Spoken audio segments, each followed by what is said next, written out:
രാജ്യത്ത് തെരഞ്ഞെടുപ്പ് കമ്മീഷൻ നടത്തുന്ന SIR ഇപ്പോൾ ഒരു മനുഷ്യനിർമ്മിത ദുരന്തമായി മാറുകയാണ്. ശനിയാഴ്ച മാത്രം ഇന്ത്യയിൽ വിവിധ സംസ്ഥാനങ്ങളിൽ 5 BLOമാർക്ക് ജീവൻ നഷ്ടപ്പെട്ടു. മധ്യപ്രദേശിൽ 2 BLOമാരുടെ മരണം, പശ്ചിമ ബംഗാളിൽ അധ്യാപികയായ BLOയുടെ ആത്മഹത്യ, ഇവയെല്ലാം SIRന്റെ അമിത സമ്മർദ്ദം മൂലമാണെന്നാണ് ആരോപണം. തമിഴ്നാട്ടിൽ ഒരു യുവതി ഡ്യൂട്ടി കഴിഞ്ഞ് വീട്ടിലെത്തി ആത്മഹത്യ ചെയ്തു.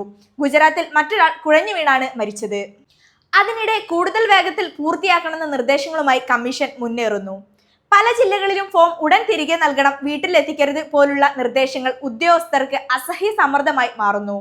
കേരളം ഉൾപ്പെടെ പല സംസ്ഥാനങ്ങളും തദ്ദേശ തെരഞ്ഞെടുപ്പ് കഴിഞ്ഞ SIR നീട്ടാവൂ എന്ന് ആവശ്യപ്പെടുന്നു. കേസ് സുപ്രീം കോടതിയിൽ 26-ന് പരിഗണിക്കാനിരിക്കെ നടപടികൾ അതിവേഗം പൂർത്തിയാക്കാനുള്ള കമ്മീഷന്റെ ശ്രമം കൂടുതൽ സംശയങ്ങൾ ഉയർത്തുന്നു. അതേസമയം വിവരങ്ങൾ അപ്ലോഡ് ചെയ്യേണ്ട BLO ആപ്പ് തകരാറിലായി. 5 മിനിറ്റിൽ ചെയ്യാവുന്ന കാര്യങ്ങൾ 20 മിനിറ്റ് വരെ പോകുന്നു.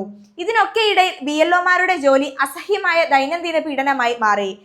എല്ലാ വിമർശനങ്ങൾക്കും നടുവിൽ യാഥാർത്ഥ്യബോധം ഉണ്ടെങ്കിൽ SIRന് സമയം നീട്ടുക മാത്രമാണ് ഏക പരിഹാരം എന്നാണ് പൊതുവായ വിലയിരുത്തൽ.